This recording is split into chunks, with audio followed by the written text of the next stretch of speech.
don't do videos very often.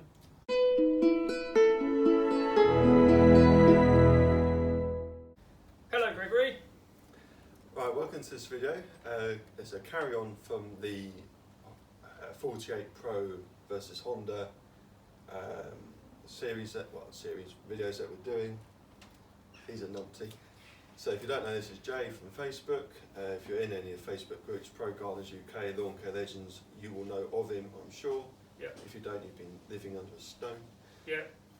If you don't have Facebook, you may not know of him. He has been in videos before.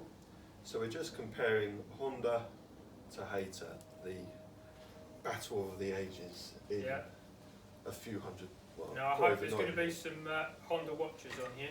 Might be Honda watch. You know, Luke from Mowers and stuff might watch. Maybe.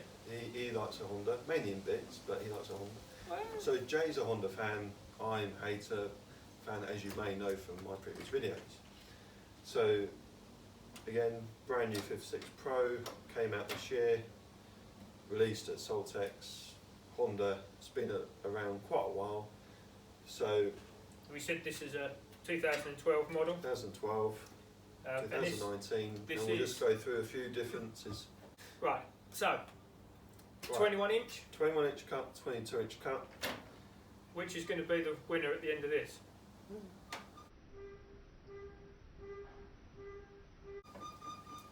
So, if you've watched the previous video of the 48, we won't go through the same details, but we'll go through a couple of different bits and pieces on this one. So let's start with the biggest difference, the engine. Yes. We've talked about how the GXV, that's right, yeah, GXV 160 is a fantastic engine, not going to lie. Yeah. And now we've got a new Briggs & Stratton 850 EX, I think it's called, series engine. What do you think of it, from what you've seen, what you've heard? It's a Briggs. Briggs have been pretty good. You know, they are made more on mass, so maybe they don't quite have the edge or the quality that the Honda will have. Everything is made to a price. Straightaway difference for me, this is all tin top, it's all metal. This is all plastic. Careful, you're breaking. But it is a Hayter, they are known for braking. Throw that pun in. It is just a bit plasticky. Okay, this has got plastic air cover. The previous model to this was all plastic with a tin top. The design of the Honda engine has hardly changed over the years. You know, they did a 140 engine which is no longer produced, now they're sticking to the 160. It's been very successful and also is shaft drive to the gearbox. So it has got a small PTO out the back of the engine, where with the Briggs, they used to do a side output shaft, which many moons ago, the old Hayters were all shaft driven, but Briggs decided that that was a no longer viable engine. And those mowers, by the way, didn't have a gearbox on them. They were lighter, and still a lot of people prefer them to the newer stuff even today. And over years, through doing eBay and stuff, people would get rid of the Pro specs and try and buy the old ones, even at top dollar, which is a bit of a shame for both sides, really, that they went that way. It's difficult to get someone to part with those old Hayters and to come onto this. I feel that Briggs may be not just Hayter, but other manufacturers as well, that the Briggs engine was fitted to, with that worm drive out the side. It did mess up many manufacturers, because as soon as Briggs announced that they were going to stop producing that, all the manufacturers went, what are we going to do? So Hayter then had to produce, the very first one was the Hayter 41, wasn't it? Many moons ago, and they put the gearbox in, the variable drive. Did look a bit like a VW Beetle, I suppose, like a G-mold upside down, or a Morris Minor, if any of you guys know what they are. So they've then come a couple of lapses over, and now they've produced this. Again, still got a gearbox in it. Is it the same gearbox as what was in previous model? No, completely different gearbox, stronger gearbox. Is it still made by General Transmission? General Transmission, So gearbox it's called the MV, from what I was told. So already it's not a Hayter gearbox, it's a bought-in product. No, I don't think Hayter have ever made. No. But the Well, gearbox in this is made, designed and produced by Honda themselves. Yeah. So, say since the year 2000, has a Honda's always had that engine? Have they ever changed it at all? No. Where Briggs had the Quantum engine, which I think we both can agree was a fantastic engine. Yeah, as much as I do am a huge Honda fan, Briggs Quantum engine was a great success, and it's such a shame that they are having to eradicate it. Emissions, really. Emission rubbish. EU, Brexit. So let's not get into politics. No. Do you like Corbyn? No. Right. On to that one. So back to mowers. And then, I don't know what even year it was now, 05, something like that, the Intec came out as well as the Quantum, so they're doing both. And the 56s had the Intec, the 48s had the Quantum. And they were great engines, but they're a bit problematic from what you were telling me with valves and stuff. Yeah, I've seen a few with valve issues. Yeah.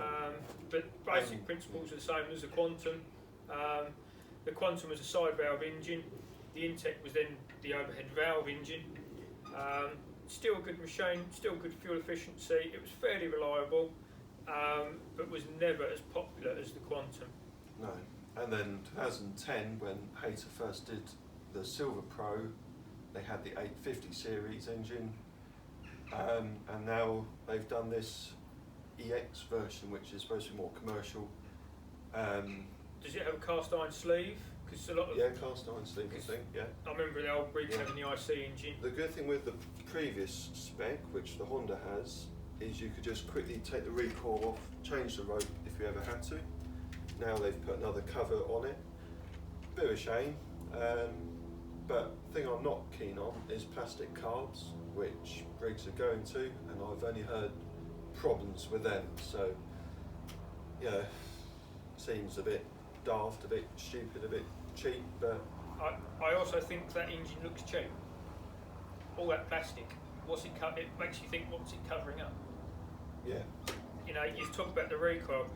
I say the 140 engine they used to produce, and this is also being the 160. 3 bolts, that recoils off, you can change the recoil.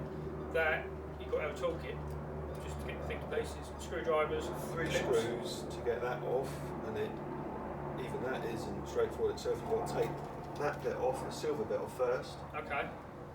and that's a bit of a mishmash, and then you've got to take that off, and then the recoil is just a nasty cheap plastic around it. It's just too much. It's too much.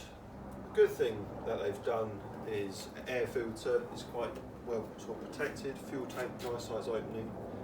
Is it a nice size fuel tank on there? Decent size, I think it's 1.1 litre. Okay. I don't know the Honda, I can't remember off the top of my head. remember, but that's got a manual choke, is it? Yes. Manual And it choke says, on the throttle. An auto choke. Yep. Where it just takes choke off all on its own through exhaust, la la la. But is that something?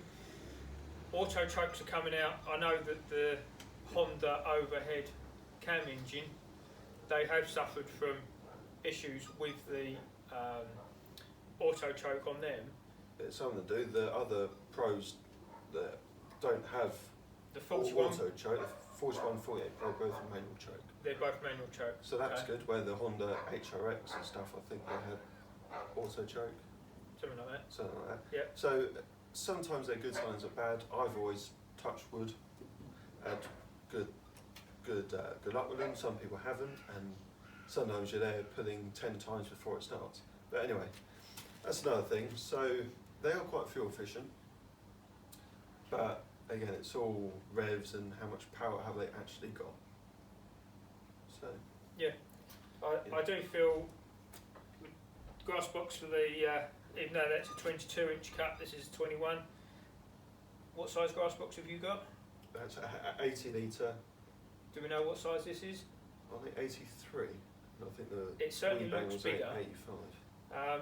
It certainly looks bigger, and I feel that it is longer. It looks a more sensible shape for grass. As you can see, bag shape's completely different. I think that's probably a better design if it can pack it far enough.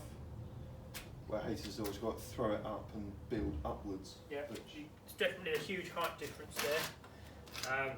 But if you're walking along it, you could hit your feet on that bag a bit more. Well, if you look at the base, I would say that the base of the Honda is slightly. It depends on height of cut there as well, really. The ground is pretty evenish. They're about the same. I tend not to have. It's one thing I noticed while we're having this discussion. I was just going to pull up on a video that the distance between the handles, if I just stand here, just push the Honda out a minute, for me, okay, I'm 6 foot, but I feel that when I'm walking down the garden that I might start kicking the grass box because it's not a huge distance between there and here. And that is something I mentioned in the Pro Stripe versus 56 video. Because the Pro Stripe is slightly longer handle. Slightly longer because it's heavy machines to help with leverage and moving about. But I never seem to have an issue with the Honda. It's that bit higher. Without getting a tape measure out, I'd probably say they're about the same sort of distance. Maybe this is a little bit less. So we're talking there and there. I've never had an issue really of the Honda collecting any grass. Like we mentioned, different heights of grass boxes. That seems to be tall and short. This seems to be not very tall but quite long. I know Greg has done a few videos and has had that grass box full to the brim and then it blocking in the chute. It was that full. And I've had the same with the Honda, to be fair. Other thing that I did notice, so I'm not a huge Hayter fan, so it's nice to see this range with Greg. Now the difference, one obvious difference between the 56 and the 48, which at the moment I'm still thinking here what and why, it doesn't have a handle across behind the engine, across the flat, where the 48 does. Now all of these machines are all over 25 kilos, so anything over 25 kilos then becomes a two-man lift. So there's no difference. It's not like it's got an extra handle. I don't know if Hayter expecting you to hold under there. You can put your hand through the chute and lift. Have your hand, if the engine's cold, under here. Or use the bumper. But we're not all macho men like you, are we? We're not all built like a gorilla, are we, Gregory? But that's the option. Yeah, we don't advise any of you to lift these on your own. You know, it does go against health and safety, but me and Greg have both lifted these on our own, because when you are on your own, it's what you have to do. You've got to do what you've got to do. There's a couple of other little things with these mowers. The Honda design has been around for donkey's years and works. The roller itself is just in its own little cradle. It's a shaft running right through the centre of the roller with a gearbox within the roller. There's no bars or anything across the back, so it's just complete smooth roller. Where with the Hayter, it's in a cradle. And if I spin it round and whip the grass box off, does that not even come through? Now that's another design thing I've just spotted. The Honda grass box fits through the handle. This one just about does. That to me isn't a very good design feature. Now, we found one while recording the video. So it looks like that should be done like that. This, if it's still in the frame, lift up, straight out. And to put it in, through the hole, lift the flap, on, go. That seems a little bit more of a faff compared to the toe. But going back to the original thing, you can't, where's the hard cut on this thing? If you can see it nearer a bit. On the video, there is a bar that runs full length of that roller. It's probably a bit more of a scraper bar, as well as to support the cradle that the roller sits in. But I think if you look at a cylinder mower that had a scraper bar on the front roller to keep the dirt and rubbish off the roller, they're always a flat piece of angle iron really, where with this it appears to be a bit more of a metal rod.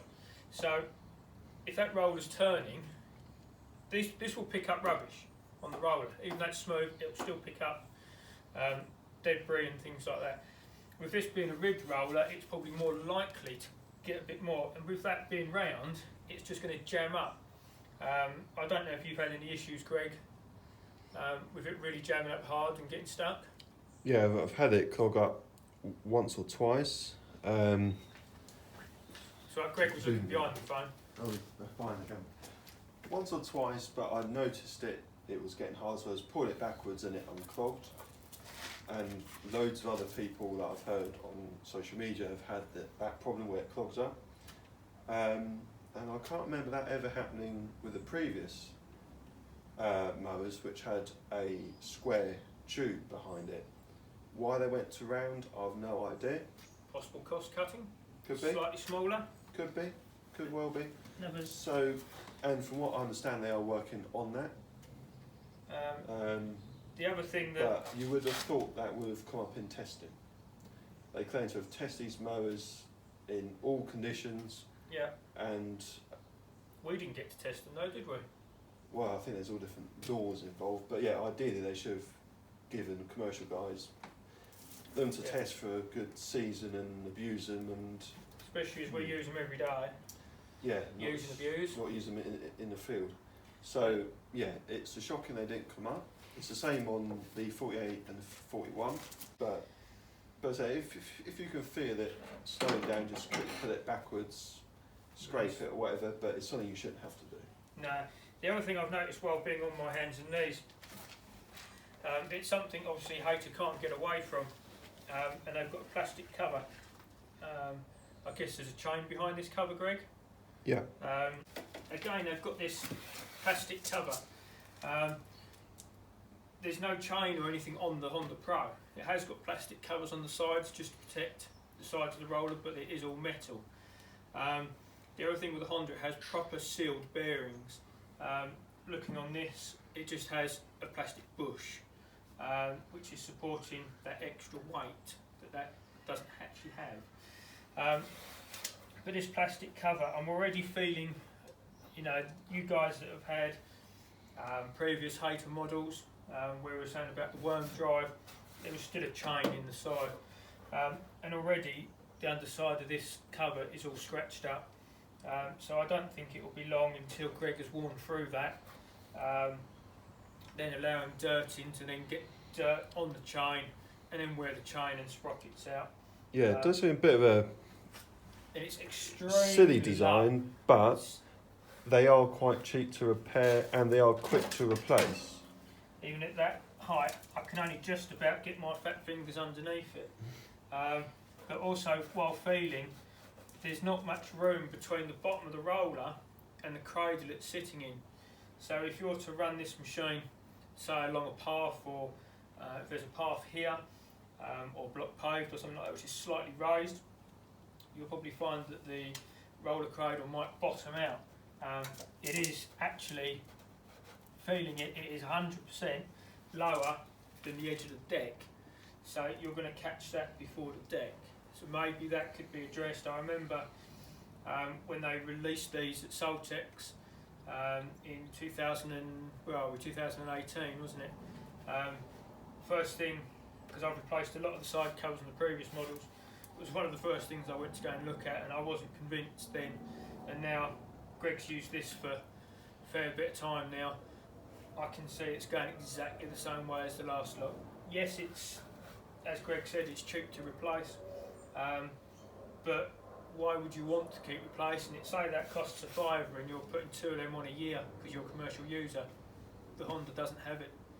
So perhaps that needs to be addressed. It's a difficult one. really. Hayter were thrown in the deep end with the, you know, the worm drive game being removed from the Briggs engines, where with Honda they've always kept the same design, and it's almost foolproof. So one thing I have seen with other mowers is the steel, they've got a little bit of metal on the curves of the chain cover. Yeah, to protect it. Yeah, And this doesn't. Something, and it doesn't seem that expensive to do something like that, really. No. Something that they could think about doing, but something to protect it rather than cost more money by wearing through the plastic than the user not realising that, and then it's starting to become a grinding paste in there for the chain. But I know they've had issues with drive being too fast. Before it seemed like we're just slagging Hayter off, let's do what I enjoy and slagging Hondas off. Yeah, let's. Something that interests me, I don't know how well you'll be able to see it, you have to see it in person.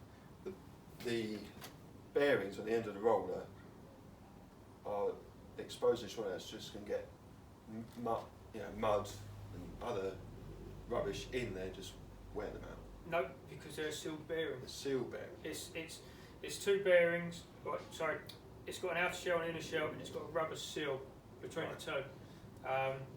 So it seems they use more heavy duty bearings. Yes. Yeah. I have a spare bearing for one of these. It was just a little bit of. It's literally just a bit of almost 3D printed bit of plastic, to be honest. Didn't feel quality, didn't look quality, and you know, if this is meant to be for a pro user like Gregory, then you expect decent bearings, you expect the quality there, and unfortunately I can't see that lasting. But they're putting a 2-year commercial warranty on this machine, so they must be confident in it. Now, the same bearing fits the 41 range, and my 41 Pro is 2.5 years old, it's fine now. Okay, it's not used as much, it's not as heavy, but it's a good benchmark. But I see what you're saying.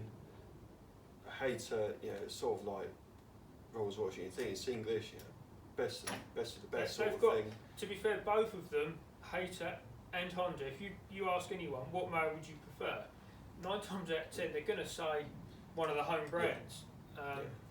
You know, they're two biggest names in the industry. Yeah. And it all depends also on your dealer support. I know some people just buy off the internet, which we never always advise. No, support your local dealer. Yeah, at MPN. Yeah, or mine is Dobson and Company in Brentwood, Essex. A little mention for them. CM13, 3HA is their postcode. Oh, don't ask me their postcode. I can tell you their phone number of 01277 26 32 and 32. Just a plug for Austin Dobson there. Right, so okay, the bearings are sealed. Now, I was spoken to one or two guys over the years who now run Hayter. They used to run Honda. And they said one of the problems was the smooth roller. Coming up to this time of year, September, October, you're starting to get worm casts, and lawns are just getting in general muddier the way they are, and the smooth roller basically ruins that area with all the worm casts and everything, mushes all the mud and worm casts, where the rib roller on Hayters don't as much. I can't see how that works myself, but so yeah, you sort of got to think like cars, you want tread as opposed to smooth. Yeah, there is that as the option. But Hayter is a heavier machine. If we're comparing weights between these two, looking at he's spot on at 58.5 kilograms for a 22 inch. And I can't remember what I said this was, but that is only a 56. One thing I just think of as I'm looking here, as you open the grass flat, and this has been mentioned on 1 or 2 other videos, you're hitting the string, the pull rope, and although there's not a massive problem with that. You do also on the Honda. The one thing that a good mechanic I know who works for a big landscape company who's got 40 odd of the old style 56s is he thinks with those sort of people that work for other people who don't care about other machines, plastic grass flat will break. He thinks they should be metal.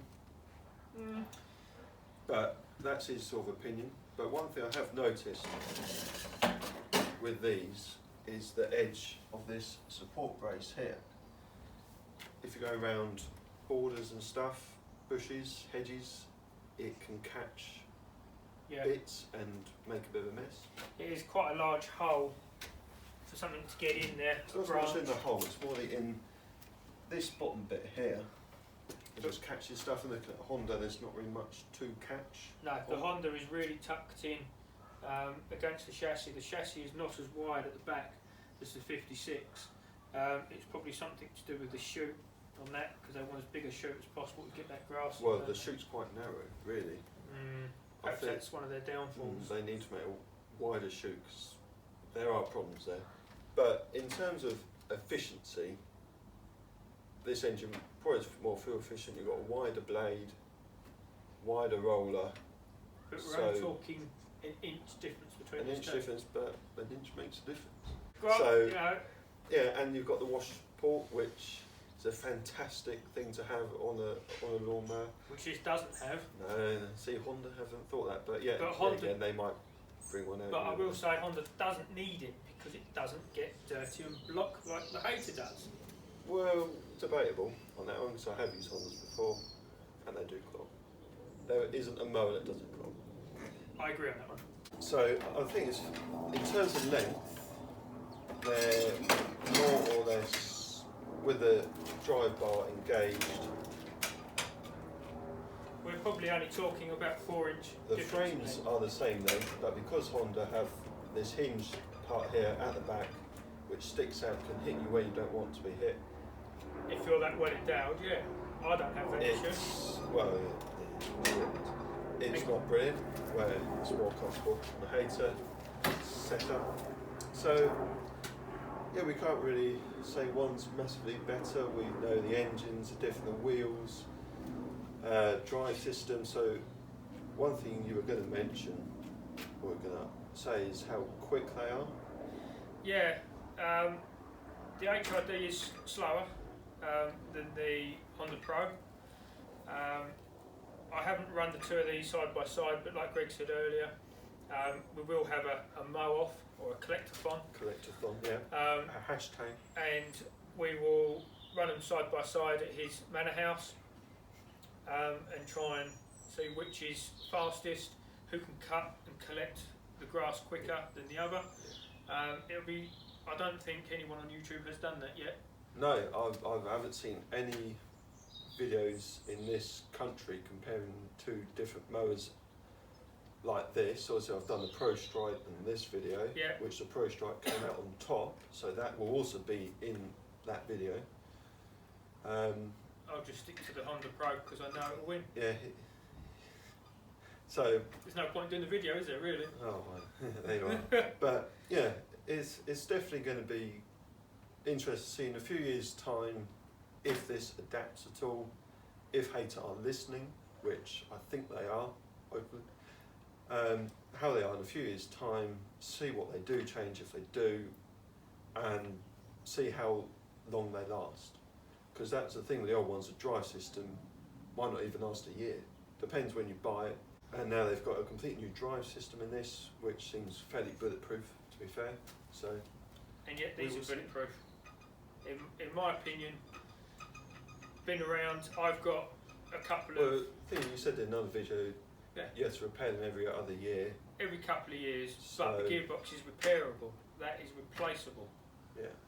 Same gearbox as in the Toro Timos. It does depend what type of grass that you've got, length, speed that you're walking across it, if it's damp, if it's dry, lots of different things. So it's hard to say really. I think we'll have to get Jay back. Now the autumn's coming up, great time to do a wet grass, wet leaf test. He can bring his Honda. I'll use this, and we'll compare it. We'll have a striper-thon, or a collector-thon. A collector-thon, yeah. How's that?